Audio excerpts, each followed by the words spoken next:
Amazon paid more for the rights to it than it ever has for any piece of content, but the new documentary about First Lady Melania Trump is projected to be a flop, and a new report claims there was chaos behind the scenes. Here we go again. Melania herself is walking away with $28 million, 70% of the $40 million Amazon licensing fee. But Melania the movie is estimated to earn only between $1 million and $5 million in its first week. Those numbers come from Rolling Stone magazine, which is out this week with a bombshell report detailing labor issues that ultimately led two-thirds of the crew to request that their names not be listed in the credits. The 104-minute film required 3 separate production crews, each with world-class cinematographers working in Florida, Washington, D.C., and New York City. Rolling Stone reports that keeping up with the First Lady and her security was a logistical nightmare. One crew member revealed, "People were worked really hard, really long hours, highly disorganized, very chaotic." But it wasn't the elusive subject herself who made things so difficult. According to several crew members who spoke to the magazine, it was director Brett Ratner making his first film since 6 women accused him of harassment and assault in 2017. One crew member admitted, "I feel a little bit uncomfortable with the propaganda element of this, but Brett Ratner was the worst part of working on this project."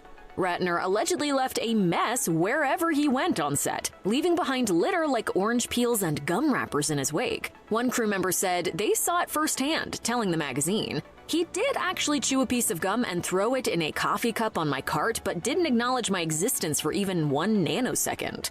The crew also took issue with Ratner's alleged disregard for lunch breaks. One particularly long day on set involved shooting in an area where food was not allowed, and crew members say they were starving near the end. Ratner, however, allegedly broke the no-food rule and served himself in full view of the hungry crew. One insider revealed, Brett unknowingly or maliciously got his own food and was just eating it and just licking his fingers in the grubbiest way possible. Ratner, best known for the Rush Hour franchise, has recently grown close with the president and first lady. Rolling Stone reports that he's currently living in a villa at Mar-a-Lago and continues to film Melania for reasons unknown. As for Melania herself, crew members told the magazine that she was friendly and very engaged in the project. One insider said, "She was totally nice. She was the opposite of Brett Ratner." Puck News reports that in addition to the $40 million spent on the rights to the film, Amazon has put another $35 million into promotion, including pricey TV spots during NFL games and custom popcorn buckets. The outlet reports that's far more than the promotional budget of most documentaries, even Taylor Swift's Eras Tour. Melania follows the First Lady during the 20 days leading up to her husband's second inauguration. Hi, Mr. President. Congratulations. Did you watch it? I did not. Yeah, I will see it on the news. In the days leading up to its premiere in 2,000 theaters nationwide, social media users posted screenshots showing scores of unsold seats, even in red states like Florida and Georgia. According to the Wall Street Journal, Melania pitched the project to Amazon founder Jeff Bezos personally over dinner. 2 weeks later came the $40 million offer, nearly triple the next closest bid from Disney, which offered $14 million. Netflix and Apple declined to bid at all. The First Lady making lucrative deals with the third richest man in the world and the owner of the Washington Post has raised eyebrows,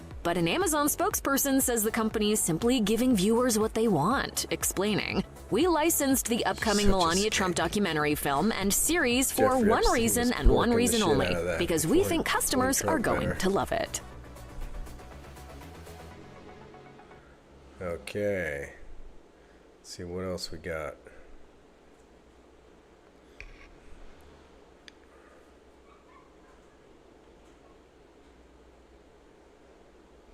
So I'm still adjusting my stuff here.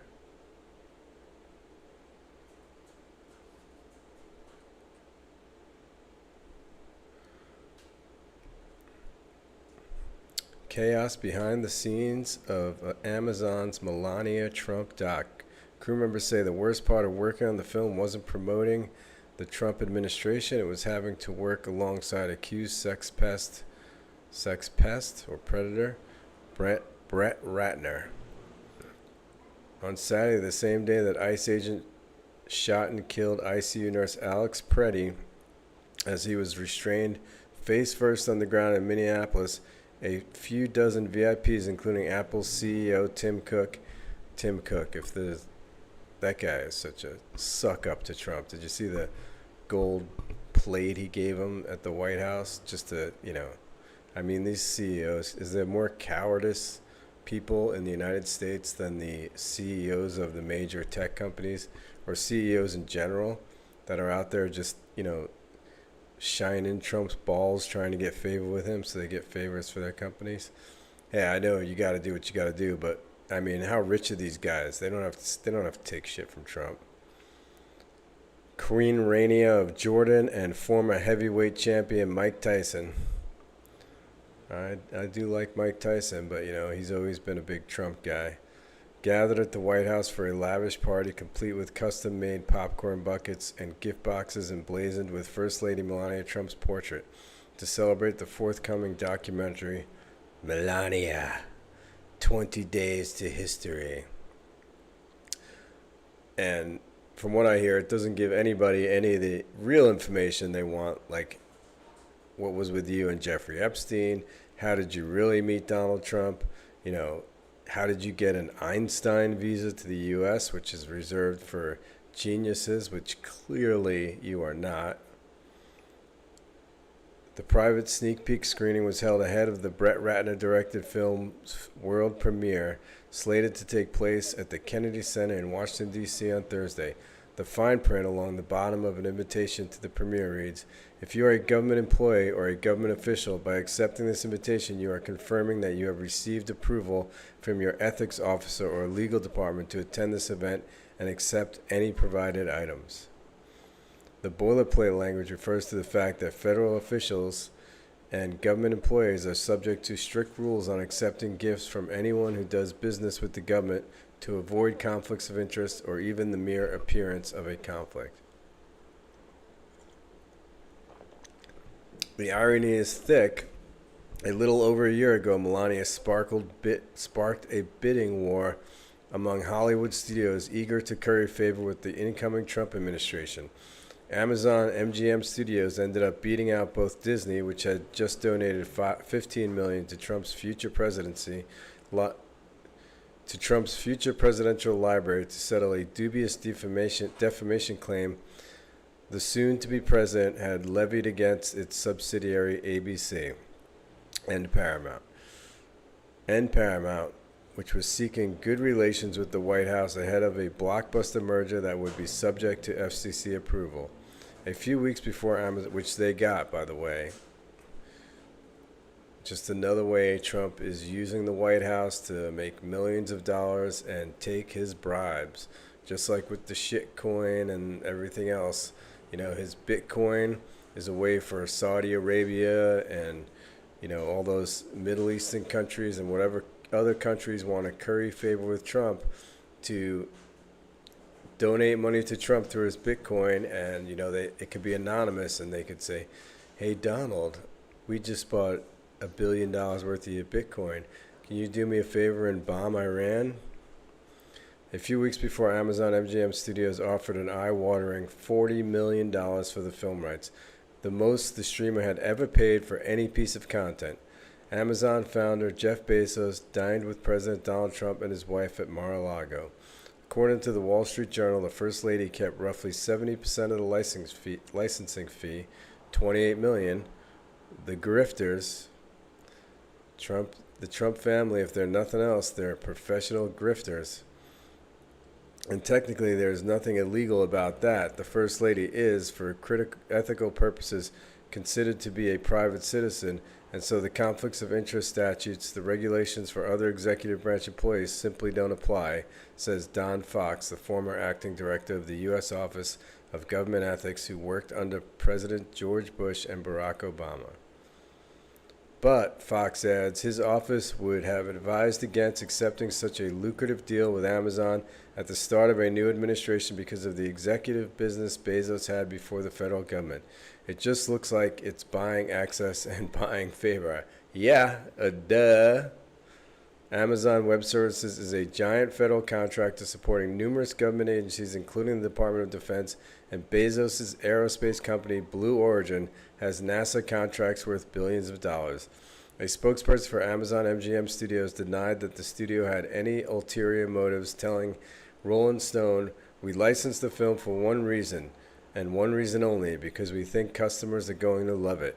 Amazon's purchase of Melania set off a frantic scramble to get as much footage as possible of the First Lady in the weeks leading up to the inauguration. It was a chaotic process that involved hiring and coordinating 3 separate production crews working in Florida, Washington, D.C., and New York City. Each had its own heavyweight cinematographer. Jeff Cronenworth, best known for his collaborations with David Fincher, Michael Mann's go-to cameraman, Dante Spinati, and Barry Peterson, blah, blah. People were working really hard, really long hours, highly disorganized, very chaotic. One person who worked on the set said it wasn't easy money, another added. It was very difficult because of the chaos that was around everything. Usually for a documentary, it's like, oh, follow the subject. Well, it's Melania Trump with the First Lady and Secret Service. You can't just do things you usually do. A full-time travel coordinator was brought on to deal with logistics issues that would invariably arise when, for example, members of the crew would board the Trump Organization's Boeing 757 to film the First Lady on a flight en route to Mar-a-Lago and end up without a ride home. One person familiar with the production estimated that some 2/3 of the crew members who worked on the film in New York had requested not to have their names formally credited on the documentary because they're embarrassed. A separate person who will be credited on the film said that after experiencing the first year of Trump's second term, they now wish they had not put their name on it. I'm much more alarmed now than I was a year ago, that person said. So it goes on to talk about, how terrible Brent Ratner was and he didn't let the film crew eat. And I don't give a shit about any of that. I'm focusing on the corruption, just more corruption within the Trump White House, basically. So guys, go ahead and comment. What do you think? Did you see Melania? I want to know. Inquiring minds want to know.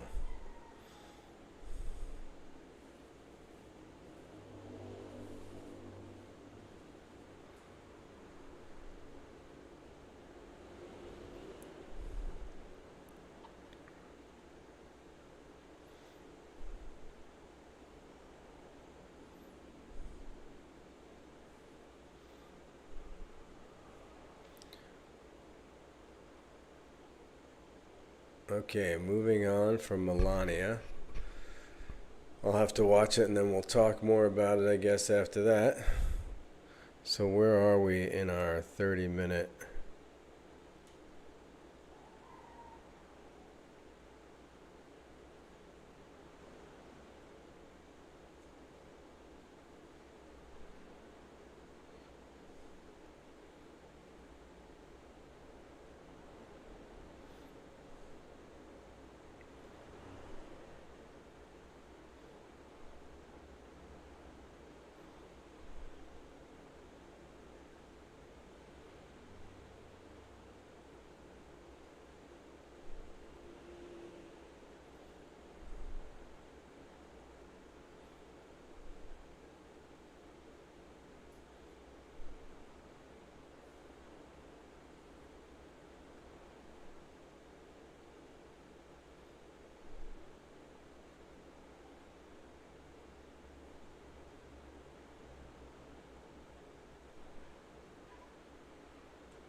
Okay, moving on. There was a release of the Epstein files today, I believe.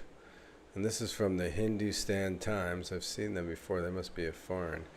But Epstein files PDF being deleted. Page not found error. Fuels Trump references disappear. Excuse me.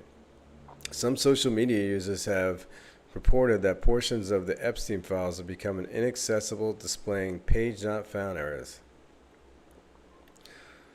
On Friday, the U.S. Department of Justice released more than 3 million pages of documents from its investigation files on Jeffrey Epstein, along with over 2,000 videos and 180,000 images. The disclosure was made under the Epstein Files Transparency Act, which requires the government to make public records related to the late financier and his associate and one-time girlfriend, Ghislaine Maxwell, Today's release marks the end of a very comprehensive document identification and review process to ensure transparency to the American people in compliance with the Act. Deputy Attorney General Todd Blanche said at a news conference announcing the disclosure. Todd Blanche is basically just Trump's lawyer. I mean, he should go to jail after this term, but he won't, because there's no justice in U.S. politics and the world. Some social media users have reported that portions of the Epstein files have become inaccessible, displaying page not found errors. Brian Krasenstein claimed that the Trump DOJ just published highly disturbing files about Trump and then deleted them. We screen captured them before they were deleted. Please share these documents far and wide. Don't let them cover this up. Another social media user claimed, I'm noticing the files disappearing. I just hope people have backed up things because this is some truly evil stuff. A third person wrote, the Department of Justice has promptly deleted the newest batch of Epstein files in which Trump's name appeared thousands of times. James Dupree, quote, tweeted, I was looking earlier at a document released today by the Justice Department from the Epstein files. It was on an FBI email chain which had multiple references to President Trump. Now that particular 6-page document is no longer available. Another claimed Trump's DOJ already deleted Epstein files, mentioning him that it accidentally released. Why delete the files? Why delete the files if you're innocent and have nothing to hide? Because he's not innocent. Okay, now I dug up these files on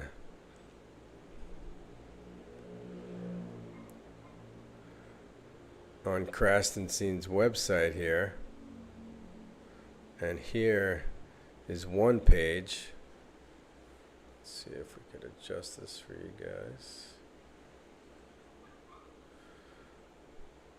Caller reported that in 1987, a friend, Victim 1, was out drinking and ended up at Trump Plaza. Victim 1 saw Donald Trump and wanted to meet him. An unknown man approached her and offered to introduce her to Trump. The unknown man gave Victim 1 a drink, and Victim 1 woke up naked and sore with $300 on the bed. Victim 1 didn't remember how she got to the room. She remembered seeing a flash of Trump's face. Victim 1 called the caller and told her she thought she had been raped. Graped.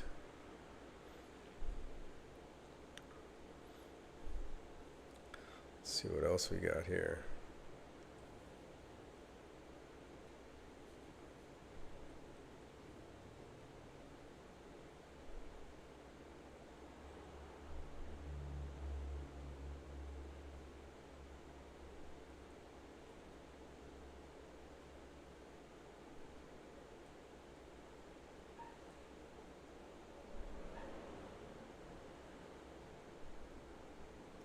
Why can't I zoom in on this?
Anyway, guys, there it is. I'll link this down below this video if you guys want to look for yourself what the deleted files from Donald Trump.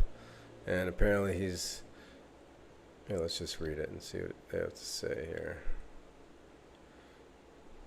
Today, additional records connected to Jeffrey Epstein became publicly available. People began pointing to a trove of allegations against Donald Trump. Those documents are now gone. Visitors attempting to access them are met with a blunt message, page not found. And the common thread tying the missing records together is simple. They reference Donald Trump. The documents in question were not court rulings or findings of guilt. They were law enforcement intake records and tip summaries, logs of allegations reported to authorities, the kind of records that exist to preserve information. You know, if it was you or me that did this shit, we'd be investigated and thrown in jail. But because it's billionaires, Donald Trump and Jeffrey Epstein, the FBI, you know, treats them with soft gloves and does nothing about it because they have million-dollar law firms working for them, and the FBI would have to spend a lot of money and it'd be a lot of work to convict these guys, and that's basically the bottom line.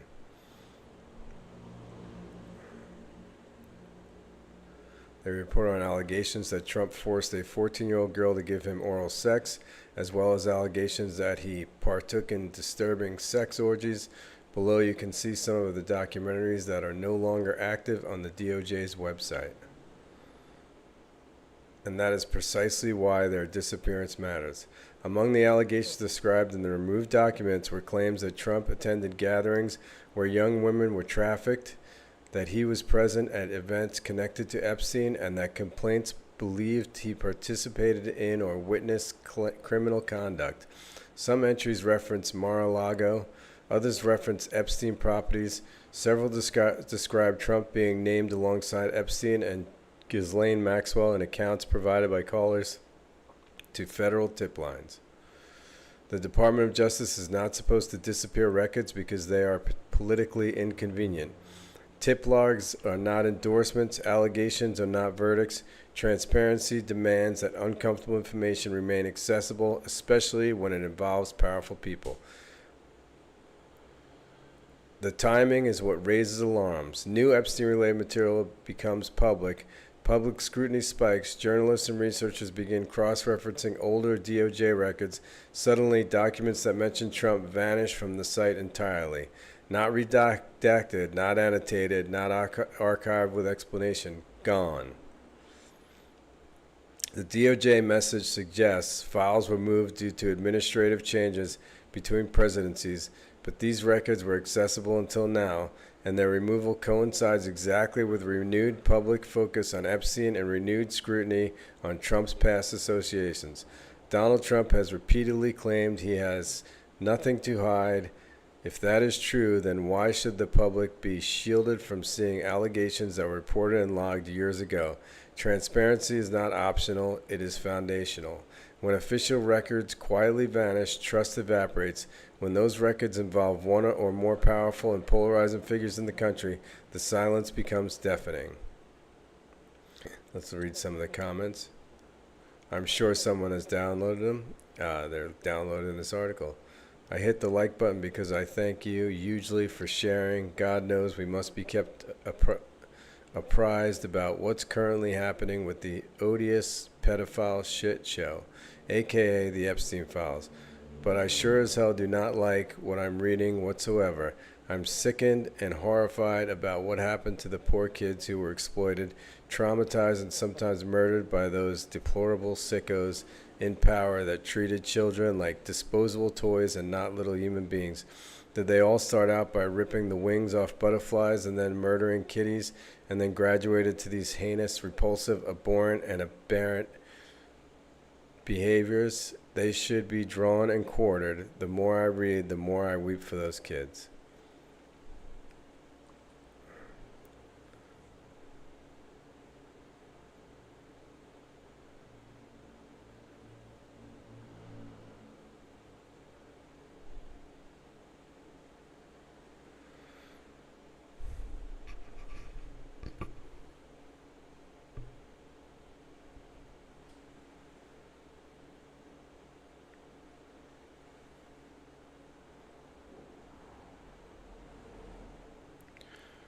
What do you guys think?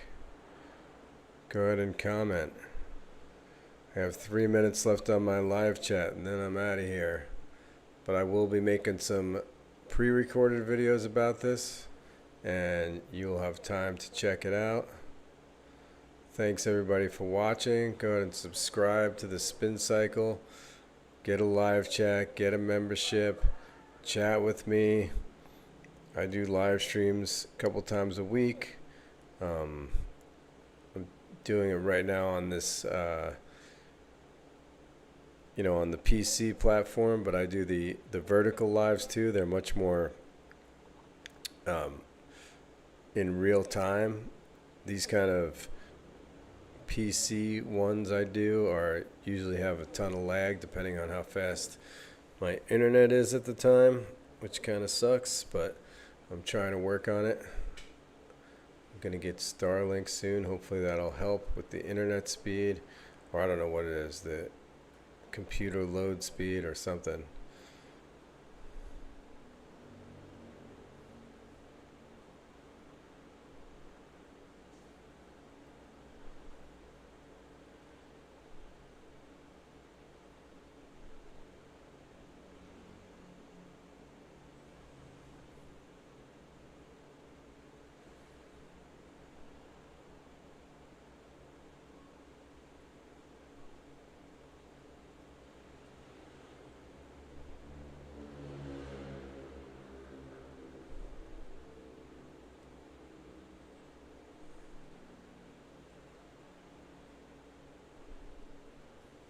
Imagine.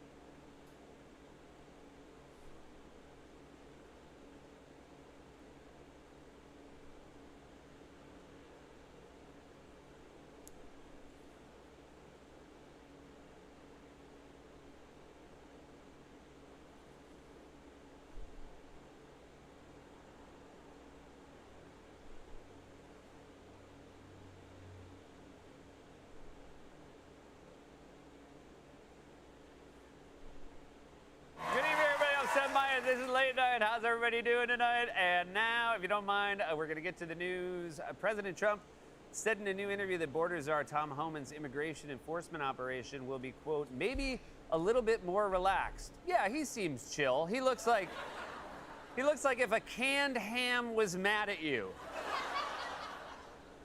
President Trump was set tonight to walk the red carpet at the premiere of First Lady Melania Trump's documentary, Melania. Well, not walk. That's right, President Trump attended the premiere of First Lady Melania Trump's documentary, Melania, and he would have applauded, but these things are hanging on by a thread. Oh, oh no. First Lady Melania Trump's documentary, Melania, is set to open tomorrow across 1,500 theaters in select markets. Great news if you're looking for a place to hide out from ICE. House Speaker Mike Johnson met yesterday with rapper Nicki Minaj. Oh my God, have there ever been two people with less to talk about? Oh, right. So like a documentary is like a, what kind of movie? In a new interview, Treasury Secretary Scott Bessent said that he has a Dr. Pepper for breakfast and added, quote, don't tell Bobby Kennedy. Oh yeah, if RFK heard that, he'd spit out his possum.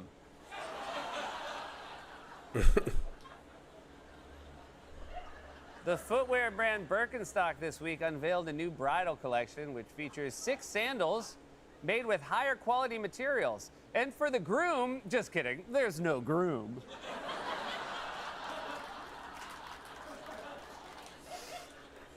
A cat that escaped from his owner's camper at a gas station in Spain was recently found less than a mile from his home in France. He was able to make his way home by following the stench of cat piss. Our head writer Alex Bass hates cats so much.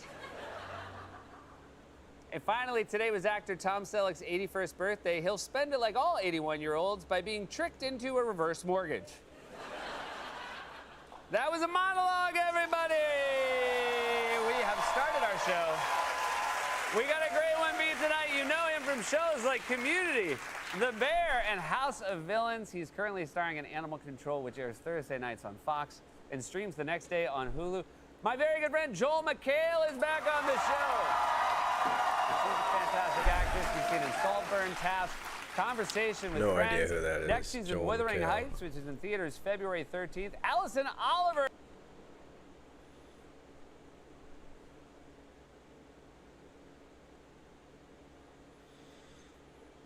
Okay, guys, that's about it for me for today, and I will see you next time. Look for my